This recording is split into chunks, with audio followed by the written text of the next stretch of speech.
We would like to welcome you to our new series on the book of Daniel, where God reveals the future history of mankind.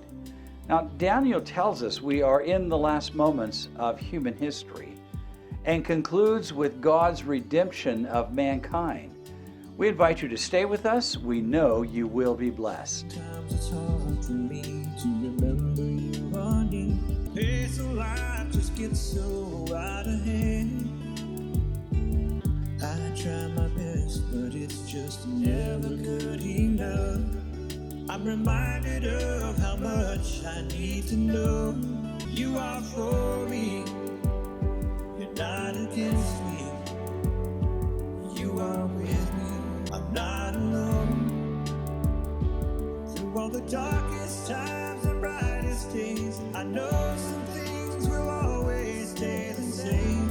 I'm not Well, welcome. We are on our next presentation on the book of Daniel, and we are excited. We are doing Daniel chapter 3, and it is an action-packed and vitally important conversation we want to have today. So we want to get right to it. I'd like to just take you for a moment to the running of the sheep. They are, and this picture that Sherry has taken, these are the sheep just south of St. Luke's Hospital in Ketchum. And believe it or not, if you could see the entire herd, there may be about 5,000 of those happy little sheep headed out of the mountains, having a whole summer of great feasting and grazing. Sherry, I just want to thank you so much for bringing us these incredibly wonderful pictures. All right, let's jump into our study. Faith and hope for today is our theme. Daniel chapter 3, the core issue is worship. Core issue, worship. So hang on. I hope you enjoy it. So the book of Daniel has three distinct illustrations I want to take you through. First, it is a historical book in the first 6 chapters. It is a prophetic book in the last 6 chapters. And it is apocalyptic in its overall theme. Now, what did I just say to you? I said that the everyday life of Daniel is playing out a story that parallels Revelation chapter 13 precisely, which is an apocalyptic story. But here we are back in the 6th century BC with Daniel, and it is even in the historical part giving us a profoundly important revelation. So these three distinct areas add an important understanding to the book. Daniel and friends are a living example of those who will live through the final days of the apocalypse. It includes the issues of worship and religious freedom, which again parallels precisely the book of Revelation. So the experience of Daniel and his friends is a living example demonstrating to us the life lived by faith alone in the challenges of persecution and trials and losses of freedom, especially religious freedom. So these young men are removed from their support network. They have only their faith and convictions to face extreme persecution and loss of freedoms. So what does faith mean here? Faith is absolute confidence that God is able to accomplish his purposes in their life. I hope that's what faith means to you, that you have an experience with God that will see you through anything because of your connection to him as you walk in him every day. So faith is that assurance, come what may, God is able to see you through. And that is the story we have in the book of Daniel. So Daniel and Revelation tell the future story of the loss of religious freedom. I've covered that. It is replaced, now please pay attention, it is replaced by political forces defining how you can worship. Now why is this important to you and I today? Well, right now, coming up to the Supreme Court, is a case with the U.S. Postal Service about a man who wants to practice his religion and is actually lost his job currently. He resigned because of the harassment of wanting to be able to have his day of worship off. And what is causing this? Well, what I find really interesting is, well, let me just take you through this next slide. So chapter 3 is a significant chapter for our time. We are watching personal religious freedom protected by the Constitution being eaten away by corporate interest and political action. Now, you need to be paying attention to this case when it goes to the Supreme Court to see what the outcome is. But then I invite you today to please listen carefully to Daniel chapter 3. Are you ready? Let's jump in. Remember, in chapter 2, Daniel interpreted the king's dream, having a head of gold, that statue he saw, shoulders of silver, thighs of brass and legs of iron, feet of iron and clay.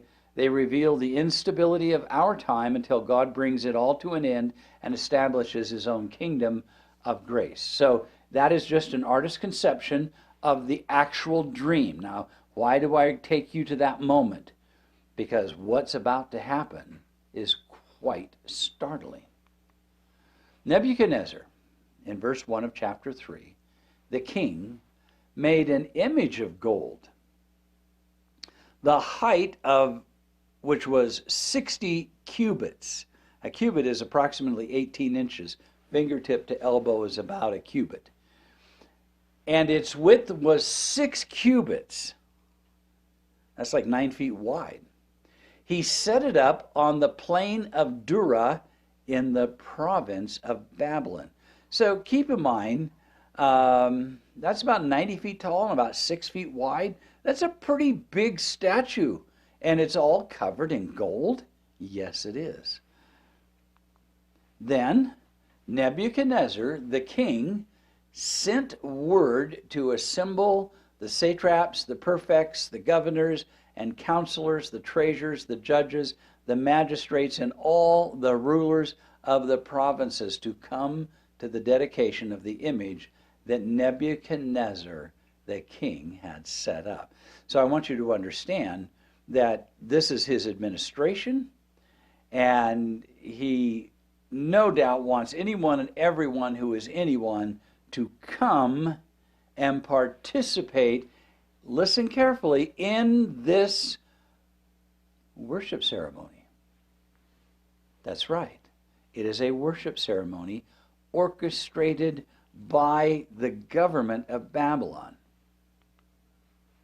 Verse 3 says, then the satraps, the prefects, the governors, the counselors, the treasurers, the judges, the magistrates, and all the rulers of the provinces are assembled for the dedication of the image that Nebuchadnezzar, the king, had set up. And they stood before the image that Nebuchadnezzar had set up. So just imagine this. I don't know how big his administration was, but just imagine anyone and everyone who could be there is now out on this plain, so it has to be able to accommodate a very large group. They've all been brought down for this big event. Then the herald loudly proclaimed, to you the command is given, O peoples, nations, and men of every language, that at the moment you hear the sound of the horn, the flute, the lyre, trigon, psaltery, bagpipe, and all kinds of music, you are to fall down and worship the golden image that Nebuchadnezzar the king has set up. Now, remember why I had you review that originally the interpretation of this image in King Nebuchadnezzar's dream was he was only the head of gold? Now, if you just take a moment and look at that statue that's solid gold, King Nebuchadnezzar just set himself up to be the last power on earth all the way down to the establishing of God's kingdom. But please do not miss the point. Everyone is called and required to fall down on their face and worship the golden image, the kingdom that Nebuchadnezzar the king has set up.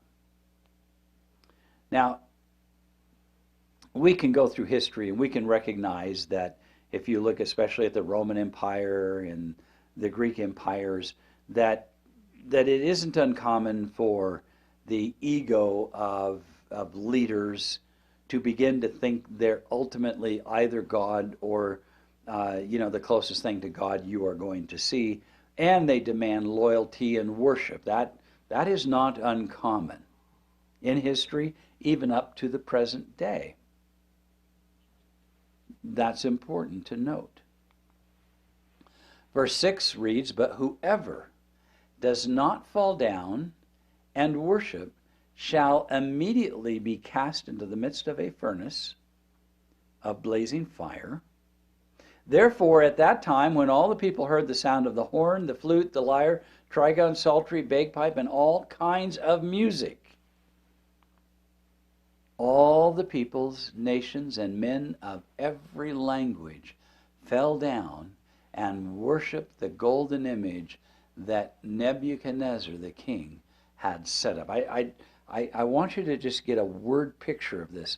I want you to wrap your mind around this picture that everyone who is anyone has now bowed down to acknowledge the supremacy and their loyalty to King Nebuchadnezzar.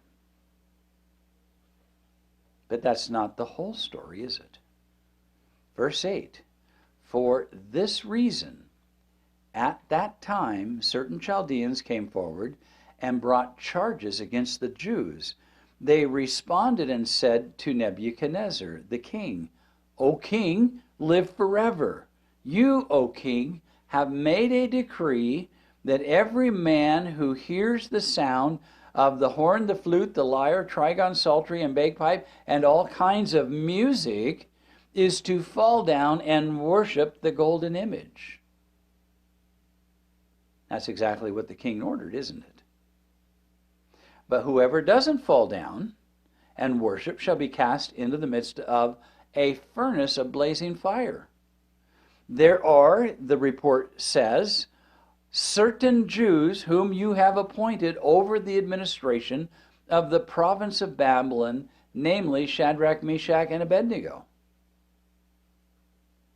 Now, I have no doubt that those who are bearing this report resented these young men over them. I have no doubt there's a certain political drama playing out here, and I honestly believe it's a distinct advantage politically to make this report.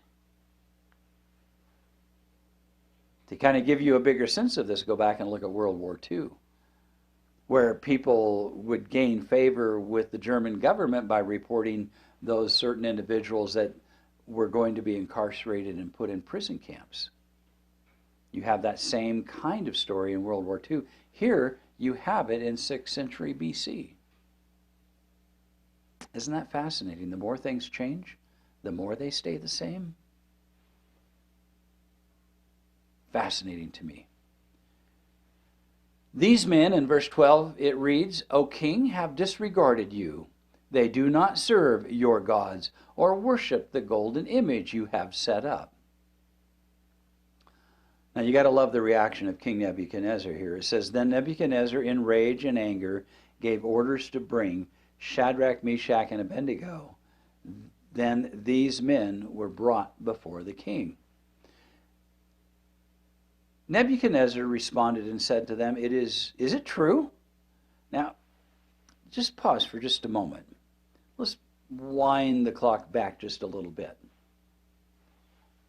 I want to ask you a personal question.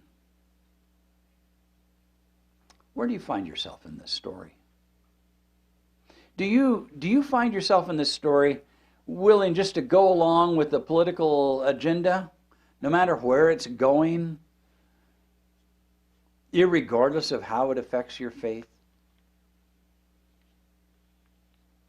I mean, these are challenging times for Christians today. Would you be willing to bow down and worship the administration and the head of the administration to continue to have favor with your community and those around you? Are you a follower? Because in this story, And who knows, maybe there was 1,000, maybe that plane would accommodate 5,000, 6,000, maybe more. Of all the people out there, there are 3 who refused to bow down. I'm going to ask you one more time. Where are you in the story? In verse 15 it says, to fall down and worship the image that I have made, very well. But if you do not worship, you will be immediately cast into the midst of a furnace of blazing fire. And what God is there who can deliver you out of my hands? And Shadrach, Meshach, and Abednego replied to the king, O Nebuchadnezzar, we do not need to give you an answer concerning this matter. If it be so, our God whom we serve is able to deliver us from the furnace of blazing fire, and he will deliver us out of your hand, O king. But even if he does not, let it be known to you, O king, that we are not going to serve your gods or worship the golden image that you have set up. Isn't that just a spectacular definition of living by faith alone, in total confidence of God's ability to see you through any drama, any conflict, anything that is in your life? Past, present, future. Is your faith able to say yes to God and not have to follow after humanity's logic and reason and walk simply by faith? Verse 19, then Nebuchadnezzar was filled with wrath, I want to say rage, and his facial expression was altered toward Shadrach, Meshach, and Abednego. In verse 19, he answered by giving orders to heat the furnace 7 times more than it was usually heated. He commanded a certain valiant warriors who were in his army to tie up Shadrach, Meshach, and Abednego in order to cast them into the blazing furnace. Then these men were tied up in their trousers, their coats, and their caps, and their other clothes, and were cast into the midst of the furnace of blazing fire. It says in verse 22, for this reason, because of the king's command was urgent, and the furnace had been made extremely hot, that the flame of the fire slew these men who carried Shadrach, Meshach, and Abednego. The men that carried them up to throw them in the furnace were consumed by the heat of that furnace. But these 3 men, Shadrach, Meshach, and Abednego, fell into the midst of the furnace of blazing fire, still tied up. Now, how many people are watching this drama? All of the young men and women and moms and dads who are present, who came out of Israel, who have already bowed down to the statue. They're there.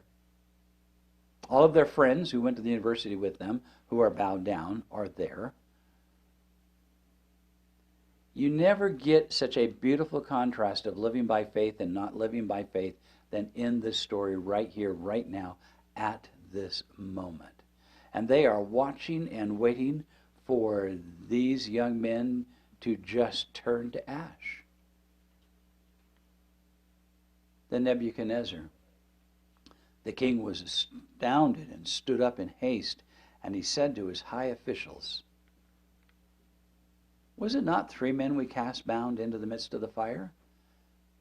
And they replied to the king, certainly, O king. He said, look, I see 4 men loosed and walking about in the midst of the fire without harm. Now, let's just pause for a moment here. I know there's skeptics always. I appreciate that. You're entitled. But I want you to know that Daniel's an eyewitness to this. He is seeing this. He is going to record and document this. And he has documented the expression of the king. How come there's 4 people walking around and this fire is not consuming them? Because right on the patio where that fire was started are the men who threw them in. And yet these men are walking around and there is no harm. can this story strengthen your faith? Can this story put into your mind that God is able to see you through? Notice verse 25. And the appearance of the fourth man is like the son of the gods, was exclaimed. Then Nebuchadnezzar came near to the door of the furnace of blazing fire, and he responded. Now, in other words, he's shouting out, Shadrach, Meshach, Abednego, come out. You servants of the Most High God, come here. Now, keep in mind, King Nebuchadnezzar knows these young men and knows Daniel because they saved the life of all the wise men of Babylon. He knows about their God. He knows about their faith. And he knows when he says, you servants of the Most High God, he knows exactly what that means when he says that. And what he is seeing here is beyond his comprehension. But it causes him to confess that their God is the God, the creator God of the universe. Then Shadrach, Meshach, and Abednego came out of the midst of the fire. The satraps, the prefects, the governors, the king's high officials gathered around and saw in regard to these men that the fire had no effect on the bodies of these men, nor was the hair of their head singed, nor were their trousers damaged, nor had the smell of fire even come up on them.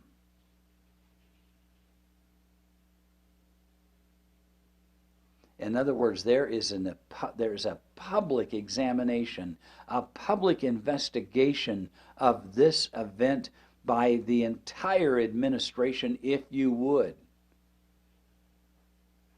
I just can't help but wonder what it would be like for the young men who didn't stand by faith to witness this and suddenly realize their own compromise had really put them in a different perspective with God. Again, I want you to find yourself in this story. Where would you be? Are you a follower of man? Are you a follower of man's traditions? Or are you a follower of God? It says in verse 28, Nebuchadnezzar responded and said, Blessed be the God of Shadrach, Meshach, and Abednego, who has sent his angel and delivered his servants, who put their trust in him, violating the king's command and yielding up their bodies so as not to serve or worship any god except their own God. Now, isn't it interesting that a pagan king is preaching this sermon to all the Jewish exiles who happen to be there? And isn't it interesting that Nebuchadnezzar is preaching this sermon to you and to me?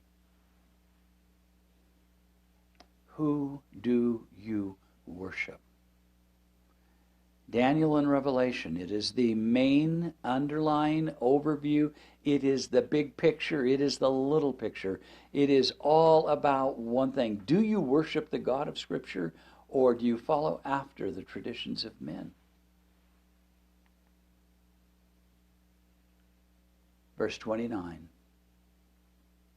Nebuchadnezzar, the king of Babylon, states, Therefore I make a decree that any people, nation, or tongue that speaks anything offensive against the God of Shadrach, Meshach, and Abednego shall be torn from limb to limb, and their houses reduced to a rubbish heap, inasmuch as there is no other God who is able to deliver in this way.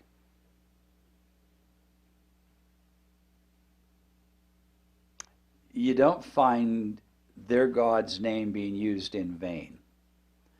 Today our language is disintegrated so much that the name of God and his son Jesus are just used in such abusive and distorted ways. But do you realize that if you were going to use the name of the Lord in vain in Babylon, there would be consequences?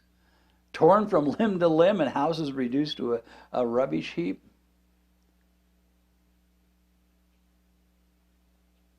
If you misused the name of Yahweh in any way, shape, or form?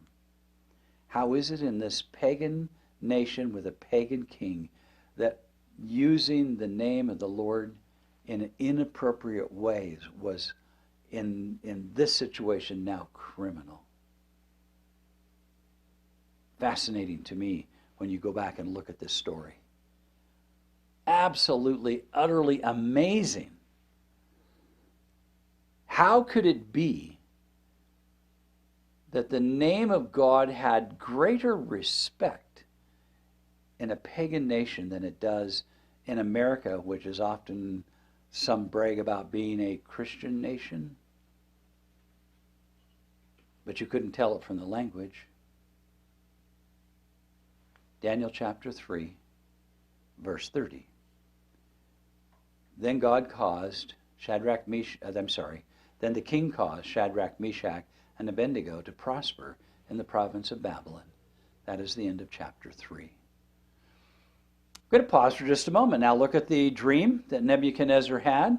Look at the image he created, idolatry. Idolatry is creating a God that you can control. There is a definition. There is the active definition of idolatry right there. King Nebuchadnezzar created a God himself whom he thought he could control, though he wasn't always successful.